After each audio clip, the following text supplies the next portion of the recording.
MLC పదవికి BRS కు రాజీనామా చేస్తున్నట్టుగా ప్రకటించిన తెలంగాణ జాగృతి అధ్యక్షురాలు కవిత ఎప్పటికప్పుడు చేస్తున్న ప్రకటనలు గులాబీ శ్రేణుల్లో గుబులు రేపుతున్నాయంట.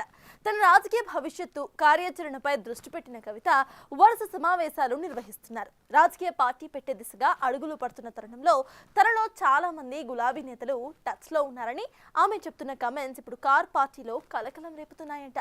ఇంతకీ కవితతో టచ్ లో ఉన్న ఆ నాయకులు ఎవరు అనేది అటు బీఆర్ఎస్ లోను ఇటు పొలిటికల్ సర్కిల్స్ లో కూడా చర్చలకు తెరలేపుతోంది. ఏదో రాజకీయంగా కొన్ని ఆంక్షలు పెడితే ఎవరు ఆగేది లేదు. ఖచ్చితంగా ఇంతమడతకు వస్తాం, సిద్దిపేటకు వస్తాం, ఒకసారి కాదు మళ్ళా వస్తాం.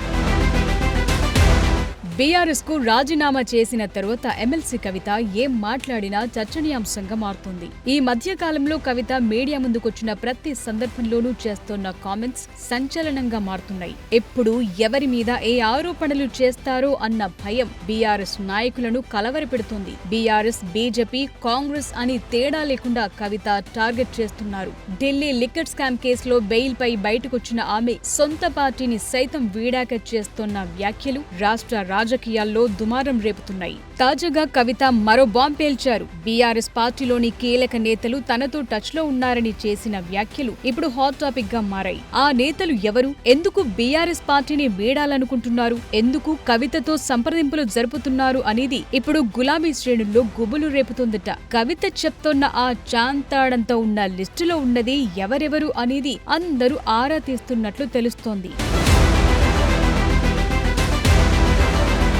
పార్టీని పెట్టబోనంటూనే పార్టీ ఏర్పాటు దిశగా సంప్రదింపులు చేస్తున్నామనే సంకేతాలిచ్చారు కవిత. పార్టీ పెడితే తమకు అవకాశం ఇవ్వాలని ముందస్తుగానే బీఆర్ఎస్ తో పాటు ఇతర పార్టీల నేతలు సైతం కవితతో సంప్రదింపులు చేస్తున్నట్టు పొలిటికల్ సర్కిల్స్ లో టాక్ నడుస్తోంది. కొంతమంది నేరుగా కలవటం, మరికొందరు ఫోన్లు చేసి ఆశీర్వాదం కావాలని అడుగుతున్నట్లు ప్రచారముంది. బీఆర్ఎస్ పార్టీ నేతలు కూడా తనను సంప్రదిస్తున్నారని, వారి లిస్టు చెప్పాలంటే చాంతాడంతో ఉందని, ఆ విషయాలు సమయం వచ్చినప్పుడు చెప్తానని కవిత స్పష్టం చేశారు. ఇంతకు ఆ లిస్టులో కీలక నాయకులు ఎవరనేది ఇప్పుడు హాట్ టాపిక్ గా మారింది.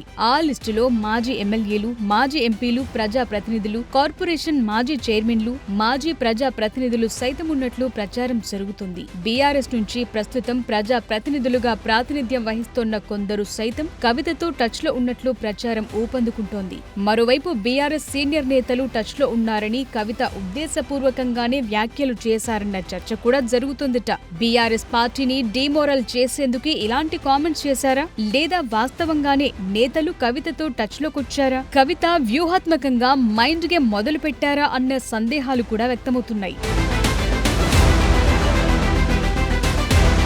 కవిత బీఆర్ఎస్ కు రాజీనామా చేసిన తరువాత బిజీ అయ్యారని, తన భవిష్యత్ కార్యాచరణ చాలా స్ట్రాంగ్ గా ఉండాలని నిర్ణయించుకున్నట్లు ఆమె అనుచరులంటున్నారు. అందుకనుగుణంగా స్పష్టమైన రోడ్ మ్యాప్ సిద్ధం చేసుకుంటున్నారట. ప్రస్తుతం తెలంగాణలో తన పాత్ర ఏ విధంగా ఉండాలి, ప్రజలకు సేవ చేసేందుకు ఏం చేయాలన్న దానిపై ఆమె కసరత్తు చేస్తున్నారట. ఇందుకోసం రాష్ట్రంలోని అన్ని వర్గాల ప్రజలతో సుదీర్ఘ చర్చలు జరుపుతున్నారట.